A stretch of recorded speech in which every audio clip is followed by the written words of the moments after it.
Хармани пепелю, сенапана, харма. Шона морашини, харма сенера. Харма тука. Харма. Фанфашин, хамарашина мара. Харма не. Как е възможно това да се случва в 21 век, когато живеем в времена на технологии, на високотехнологични времена? Как може толкова несъществен проблем да добие такава сериозна... Извинявай, как да... Кинсмана шпохалине, 20 години шамарашин хане. Самара танамарашиге. Полемашуре. Хомона, шарамашара. Тано хомарашаваре. От 20 години миньорите в Перник се опитват да разрешат придобиването на руда чрез изтегляне на връв, чрез изстрелване на вино в чаша. Но, уви, не се случва.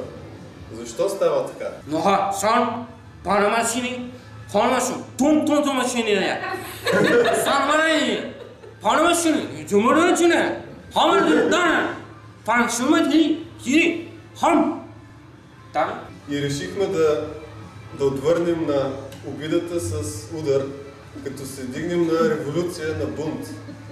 И тогава възстанахме в още 5 града в цяла България. Точно 5! Хошмри ли не? Не само 5, а 50. Хошмри ли? Ташмри ли е ханина? Сампан, чимини, хан. Ние сме ли? Аз шумра хана. Шумра, тона. Ще отстояваме нашите искания, докато не бъдат изпълнени, независимо колко време ще ни отнеме. Точно ли? Хана шумре проблем. Хошмра хан проблем. Сама ли не? И ако не се вземат мерки много скоро, може и да стане гражданска война. Шампане, шамане чини не е. Шамане хан. Шампане не. Децата гладуват, нямат какво да ядат. Дайте малко хляб. Изправиха им се кадриците. Само арабски чипс останат за ядене. Шумара. Тама шуни, шумара. Чанати, чутон. Чутон. Шамане чутон. Чутон. Чамай чини чутон. То шумане кроме. Тано. Просто разберете, че няма да мръднем и метър. Ако не продължи, Чутон. Чутон. до тук сме. Това е пределът на нашите сили. Ако не се предприемат мерки, е до тук работата. Край. Харашима, сини, чома хане, комуничопо, таню, чорномашини.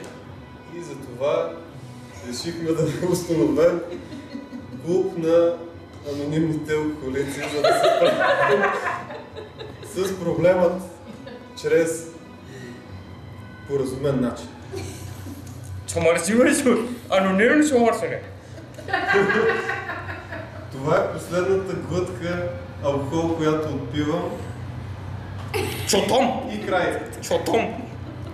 Край. Просто сме решили да съсипем бизнеса, винарският бизнес в България. И винопроизводството. Край.